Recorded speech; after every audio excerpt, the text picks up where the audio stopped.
एक रोज NATO summit में शामिल होने अमेरिकी राष्ट्रपति और ब्रिटिश प्राइम मिनिस्टर एक ही प्लेन से इटली के लिए रवाना हुए, लेकिन बीच रास्ते उनके प्लेन पर एक भीषण हमला हो गया। फिल्म की शुरुआत होती है स्पेन के ला टोमाटीना फेस्टिवल से, जहां हजारों लोग एक दूसरे पर टमाटर फेंक रहे हैं। कोई सिर पर मार रहा है, कोई मुंह पर। पूरा शहर टमाटर के रस में भीगा हुआ है। इसी भीड़ में CIA और MI6 की टीम एक रूसी हथियार तस्कर विक्टर ग्रादोव को पकड़ने आई है। वो बहुत खतरनाक है और 2 साल में पहली बार सामने आया है। इन्होंने उसे अपने जाल में फंसाने का पूरा इंतजाम कर रखा है। चप्पे चप्पे पर कैमरे तैनात हैं। इस पूरे मिशन की कमान एजेंट नोएल बिसेट के हाथों में है। इसी बीच एक एजेंट को ग्रादोव दिखा। उसके आते ही MI6 की टीम में खलबली मच गई। उन्होंने उसकी पहचान के लिए फेशियल रिकॉग्निशन शुरू किया, लेकिन इसका कुछ फायदा नहीं हुआ। दरअसल ग्रादोव अपनी टोपी से चेहरे को छिपाते हुए आगे बढ़ रहा था, मानो उसे कैमरों की लोकेशन पहले से पता हो। इतने में उसके जैसे 2 और डुप्लीकेट दिखे और ठीक उसी समय एक ग्रे रंग की वैन MI6 की वैन के बगल में आकर खड़ी हो गई, जिससे एजेंट बिसेट को लगा कि ये एक ट्रैप हो सकता है। इससे पहले कि वो कोई निर्णय ले पाती, ग्रादोव के लोग एजेंट्स को मारना शुरू कर देते हैं। हर एजेंट के पीछे पहले से ही ग्रादोव के लोग तैनात थे। देखते ही देखते वो सबको खत्म कर देते हैं, यहाँ तक कि MI6 की वैन को भी कब्जे में लेकर उनके सिस्टम में बग डाल देते हैं। इधर एजेंट बिसेट किसी तरह गोलियों से बचती है और उन पर टूट पड़ती है। वो इतनी फुर्तीली और निडर थी कि उसके साथ ही उसकी बहादुरी की मिसालें दिया करते थे। अकेले ही उसने मोर्चा संभाल लिया, लेकिन तभी उसे भी एक गोली आकर लगी और सब कुछ शांत हो गया। आखिर विक्टर ग्रादोव का असली मकसद क्या है? खैर, जो भी हो, दूसरी तरफ ब्रिटेन के प्रधानमंत्री सैम क्लार्क न्यूज देख रहे थे और हर चैनल पर सिर्फ अमेरिका के राष्ट्रपति विल डेरिंजर की ही खबरें चल रही थी।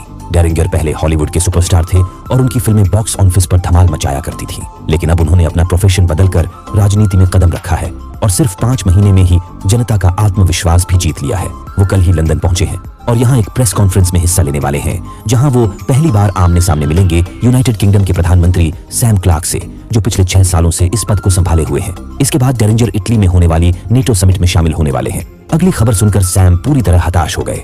दरअसल स्पेन में जो इंटेलिजेंस ऑपरेशन हुआ था, उसमें CIA और MI6 के 7 एजेंट मारे गए थे और उनकी टीम लीडर नोएल बिसेट घटनास्थल से लापता थी, जो सैम की करीबी सहयोगी मानी जाती थी। इस घटना के पीछे वजह ये थी कि विक्टर ग्रादोव ब्लैक मार्केट के लिए हथियार बनाता और सप्लाई करता था। कुछ साल पहले नेटो ने एक एयर स्ट्राइक में उसके मैन्युफैक्चरिंग प्लांट को तबाह कर दिया था। तभी से वो गायब था, लेकिन अब शायद वो बदला लेने के इरादे से फिर से सामने आया है। उधर यही जानकारी राष्ट्रपति विल डेरिंजर को उनकी सीनियर एडवाइजर साइमन भी दे रही थी। इसके बाद सैम और डेरिंजर की मुलाकात होती है, जो एक दूसरे को बिल्कुल पसंद नहीं करते थे। प्रेस कॉन्फ्रेंस शुरू हुई और वहीं कुछ मुद्दों को लेकर उनके बीच तकरार हो गई। ये टकराव दोनों देशों के लीडर्स के लिए सही नहीं था, इसलिए दुनिया को उनके बीच दोस्ती दिखाने और मीडिया में पॉजिटिव इमेज बनाने के लिए सैम और डेरिंजर के सलाहकारों ने एक फैसला लिया। अगर दोनों नेटो समिट में एक साथ जाएं तो ये मुमकिन हो सकता है। काफी समझाने बुझाने के बाद दोनों मान गए। दूसरी तरफ ग्रादोव अपने स्नाइपर के काम से बिल्कुल भी खुश नहीं था। उसकी गलती की वजह से उसके सबसे जरूरी व्यक्ति की जान जा सकती थी, इसलिए ग्रादोव ने स्नाइपर को बड़ी बेरहमी से मार डाला। उधर न्यूज चैनलों पर US प्रेसिडेंट और ब्रिटिश प्राइम मिनिस्टर की दोस्ती की गूंज उठ चुकी थी। उन्हें साथ देखकर जनता भी खुश नजर आ रही थी। दोनों ने साथ में कुछ तस्वीरें खिंचवाईं और फिर उनका प्लेन उड़ चला। कुछ देर बाद प्लेन का एक किचन क्रू टेक स्टाफ के लिए बर्गर लेकर गया और अचानक उन पर हमला करके केबिन में मौजूद सभी को मार डाला। फिर उसने अपने प्लेन की लोकेशन अपने साथियों को भेज दी, जो उसी के इंतजार में थे। लोकेशन मिलते ही वे US प्रेसिडेंट के प्लेन एयरफोर्स 1 के ठीक आगे पहुंच गए। खतरे को भांपकर उस अनजान प्लेन को तुरंत दिशा बदलने की धमकी दी गई, लेकिन उधर से कोई जवाब नहीं आया। इस बीच एयरफोर्स 1 के सारे रेडियो आउट थे और पायलट किसी से भी संपर्क नहीं कर पा रहे थे। प्लेन में डर का माहौल बना हुआ था और तभी उस अनजान प्लेन के पिछली तरफ का दरवाजा खुला और उन्होंने एयरफोर्स 1 पर ड्रोन से हमला कर दिया। ड्रोन को निष्क्रिय करने के लिए एयरफोर्स 1 से भी गोलियां चलाई गईं और 3 ड्रोन मार गिराए गए, लेकिन चौथा ड्रोन प्लेन के एक इंजन से टकरा गया। अब दुश्मन की मंशा बिल्कुल साफ हो चुकी थी। वे प्लेन को मार गिराने ही आए थे।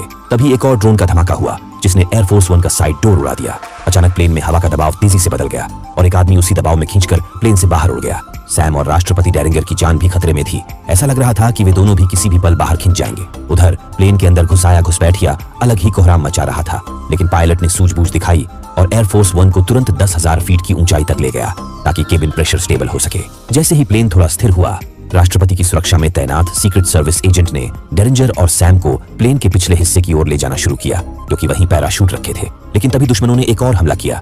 इस बार और भी ज्यादा ड्रोन भेजे गए। बचाव के लिए एयरफोर्स 1 से फ्लेयर्स छोड़े गए। कुछ हद तक ये कारगर रहे, लेकिन पूरी तरह नहीं। एक और ड्रोन ने आकर प्लेन के दूसरे इंजन को उड़ा दिया। अब प्लेन हवा में उल्टा घूमने लगा। हर किसी की जान हलक में आ गई। इसी बीच वो घुसपैठिया एक पैराशूट उठा चुका था और बाकी बचे हुए सारे पैराशूट्स में आग लगा दी। सैम और डेरिंजर बड़ी मुश्किल से उस जगह तक पहुंचे, लेकिन उनके आते ही घुसपैठिया प्लेन से कूद गया। अब वक्त बहुत कम बचा था। प्लेन क्रैश होने ही वाला था। सीक्रेट सर्विस एजेंट ने जलते पैराशूट्स में से 2 सही पैराशूट किसी तरह ढूंढ निकाले और दोनों लीडर्स को थमाते हुए कहा, हम बेलारूसियन एयर स्पेस में क्रैश करने वाले हैं। आपको हमारे पोलैंड वाले सेफ हाउस में जाना होगा, गोल्डन माउंटेन माइनिंग कंपनी, जो वार्सो में ग्डांस्की ब्रिज के नीचे है। फिर उसने झटपट उन्हें पैराशूट खोलने का तरीका बताया और बिना एक पल गंवाए एजेंट ने दोनों को प्लेन से धक्का दे दिया। ब्रिटिश प्रधानमंत्री सैम, जो कभी ब्रिटिश आर्मी का सोल्जर रह चुका था, उसे पैराशूट से लैंड करने में ज्यादा परेशानी नहीं हुई, लेकिन राष्ट्रपति डेरिंगर की हालत खराब हो गई। उनका पैराशूट उड़ते उड़ते जंगलों के बीच एक पेड़ में जा फंसा। थोड़ी ही देर बाद दुनिया भर के न्यूज में एयरफोर्स वन के क्रैश होने की खबर फैल गई। अनुमान ये भी लगाया गया कि यूएस प्रेसिडेंट और ब्रिटिश प्रधानमंत्री दोनों उस प्लेन क्रैश में मारे गए। इस खबर के बाद अमेरिका की उपराष्ट्रपति एलिजाबेथ कर्क ने एक्टिंग प्रेसिडेंट का पद संभालने की प्रक्रिया भी शुरू कर दी थी, क्योंकि यूएस प्रेसिडेंट का नेटो समिट में भाग लेना अहम था। दूसरी तरफ जब डेरिंगर होश में आया, तब तक सैम अपने अनुभव से ये अंदाजा लगा चुका था कि डेरिंगर कहां गिरा होगा। उसे अच्छी तरह समझ आ गया था कि जो हमला अमेरिकी राष्ट्रपति के प्लेन पर किया गया है, वो किसी मामूली इंसान का काम नहीं हो सकता। वो लोग दुनिया के सबसे बड़े सुरक्षा घेरे को तोड़कर उन तक पहुंचे थे। इसलिए अब इनकी सलामती इसी में थी कि वो दुनिया की नजरों में मृत माने जाएं और चुपचाप सेफ हाउस तक पहुंचे।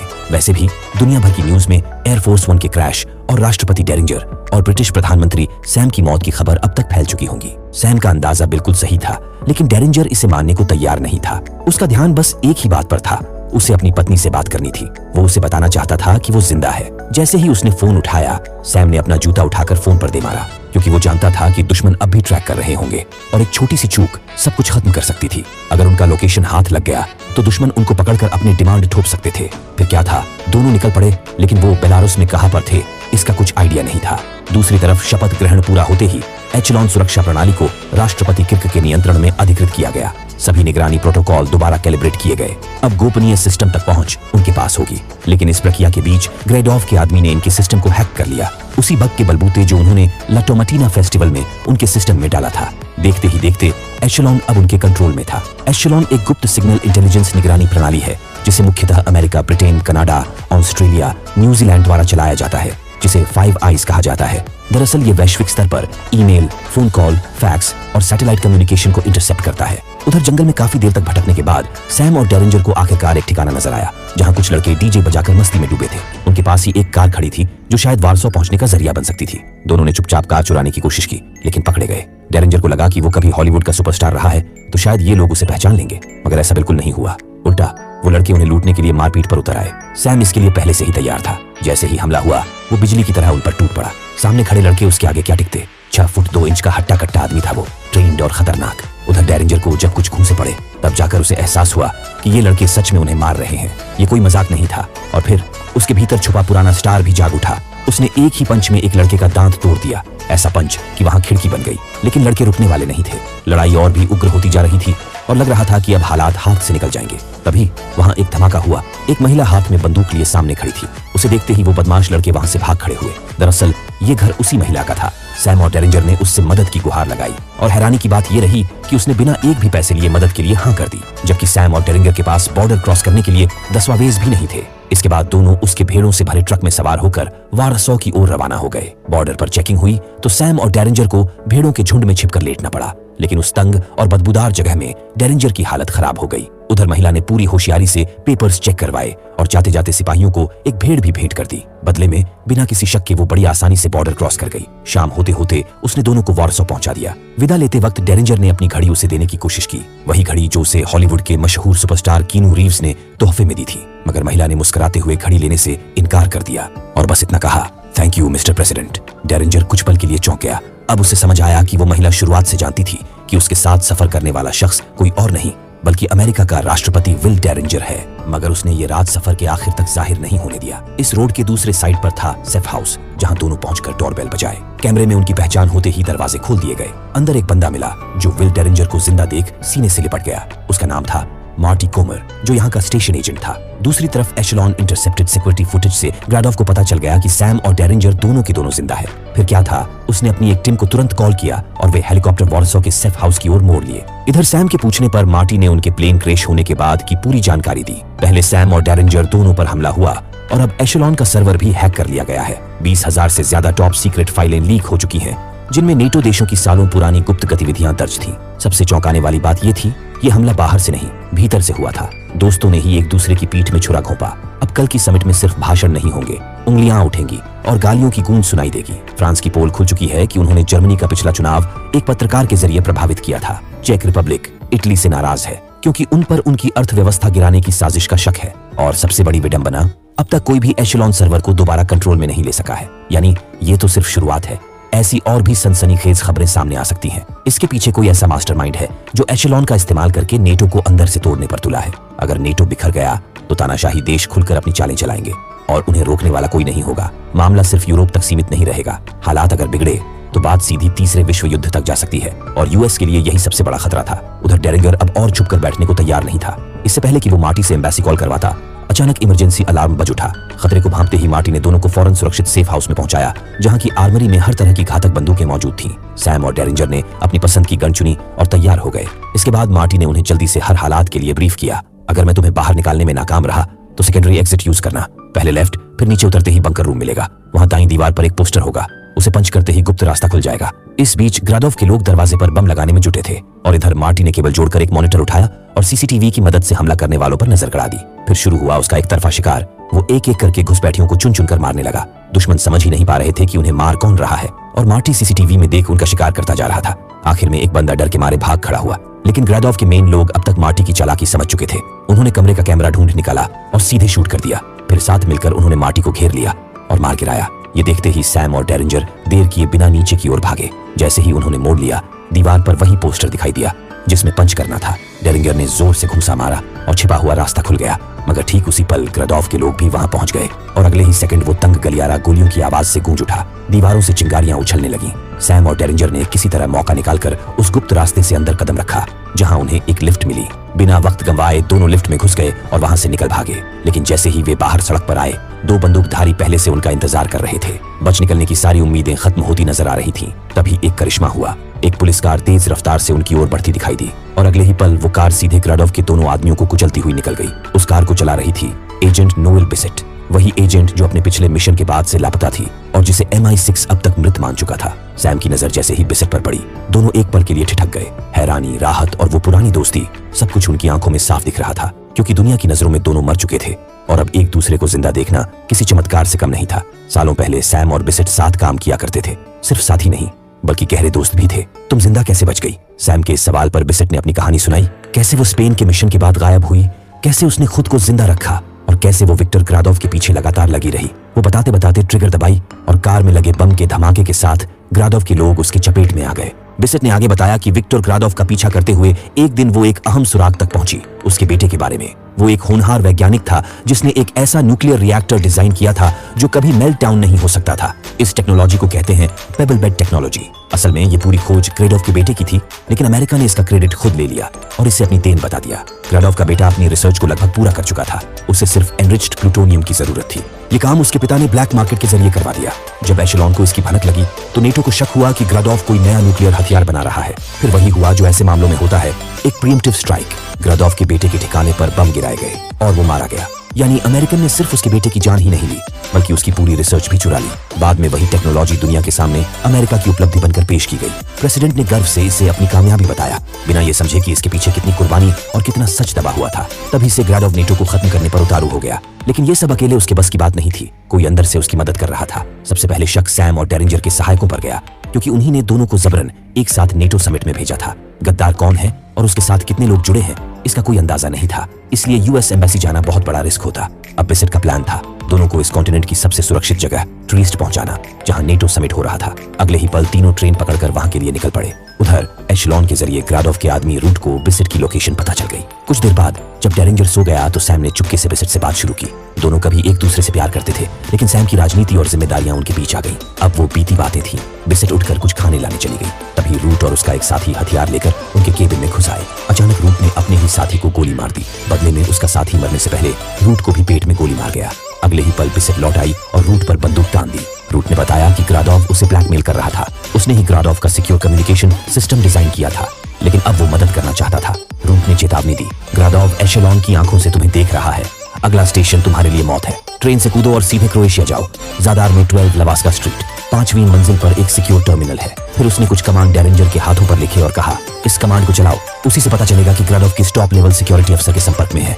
इतना कहकर रूट दम तोड़ देता है और फिर क्या था, बारी बारी तीनों चलती ट्रेन से कूद पड़े। उधर ग्राडोव की साजिश कामयाब होती नजर आ रही थी। अगली सुबह नेटो की वोटिंग होने वाली थी और उससे पहले ही 25 देश संगठन छोड़ने का फैसला कर चुके थे। अमेरिकी प्रेसिडेंट कर्क के हाथ से अब सब कुछ फिसलता नजर आ रहा था। इधर बिसेट ने एक कार चुराई और सीधे पहुंची ज़ेडार, उस पते पर जो रूट ने बताया था। 5वीं मंजिल पर उन्हें उसका सीक्रेट ऑफिस मिल गया जो कि एक कंटेनर के अंदर था और वहीं रखा था वो सिक्योर टर्मिनल। लेकिन तभी नीचे की सड़क पर कुछ गाड़ियां आकर रुक गईं। ग्राडोव के लोग पहुंच चुके थे। अब वक्त कम था। एक तरफ सर्वर से जानकारी निकालनी थी, दूसरी तरफ नीचे से चढ़ते दुश्मनों को रोकना भी था। सैम ने मोर्चा संभाला और बिसेट डेटा एक्सेस करने में जुट गई। तभी ग्राडोव के लोगों ने पलटवार किया और तेजी से ऊपर चढ़ने लगे। हड़बड़ी में सैम से एक भारी गलती हो गई। हथियारों के बैग में कई ग्रेनेड थे और उनमें से एक का पिन खुल चुका था। समझते ही सैम ने बिना वक्त गंवाए पूरा बैग दुश्मनों की तरफ उछाल दिया। भयानक धमाके के साथ पूरी बिल्डिंग हिल उठी, सीढ़ियां चकनाचूर हो गईं। लेकिन ग्राडोव के लोग रुकने वाले नहीं थे। अब उन्होंने ऊपर पहुंचने के लिए ऑटो असेंडर गन्स का इस्तेमाल शुरू कर दिया। उधर सैम फ्लेयर जलाए चुपचाप उनका इंतजार कर रहा था। जैसे ही पहला आदमी ऊपर आता दिखा, सैम ने फ्लेयर उसके हेलमेट में दे मारा। वो आदमी सिर्फ खुद ही नहीं गिरा, अपने साथ नीचे कई और को भी ले गया। आखिरकार ग्राडोव के लोगों ने वो रास्ता छोड़ दिया और अब प्लान भी एक्टिवेट हो चुका था। उधर जैसे ही प्रोग्राम ओपन हुआ, सामने आया सच। वो गद्दार कोई और नहीं बल्कि राष्ट्रपति विल डेरिंजर की सलाहकार ब्रैडशॉ थी। पिछले 18 महीनों से उसके और ग्राडोव के बीच लगातार कांटेक्ट हो रहे थे। सब कुछ रिकॉर्ड में मौजूद था। इसी बीच एक जोरदार झटका लगा। उनके कंटेनर पर किसी ने हुक से हमला किया और एक हेलीकॉप्टर पूरे कंटेनर को हवा में खींच ले गया। दीवार तोड़ता हुआ कंटेनर ऊपर उठा और उसके अंदर फंस चुके थे बिसेट और डेरिंजर। उसी हेलीकॉप्टर में मौजूद था ग्राडोव, जिसने सीधे सैम पर रॉकेट लॉन्चर दाग दिया। बिसेट कुछ नहीं कर सकती थी, वो बस सब देखती रह गई। अब उनके पास एक ही रास्ता था, इससे पहले कि ग्राडोव उन्हें भी खत्म कर दे। कंटेनर से कूदना होगा। थोड़ी ही दूरी पर एक बिल्डिंग दिखाई दी जिसके ऊपर से हेलीकॉप्टर गुजरने वाला था। वो दोनों कूदने के लिए तैयार हो गए और जैसे ही सही मोमेंट आया, छलांग लगा दिए। बिल्डिंग की छत पर गिरते ही उनकी जान बच गई और पीछे उड़ते हेलीकॉप्टर से ग्राडोव ने खाली कंटेनर नीचे गिरा दिया। उसे यकीन था कि तीनों मारे जा चुके हैं और यही खबर उसने अपने क्लाइंट को दी। कुछ ही सेकंड बाद ग्राडोव के सामने बैठे बंदूकधारियों को एक मैसेज मिला।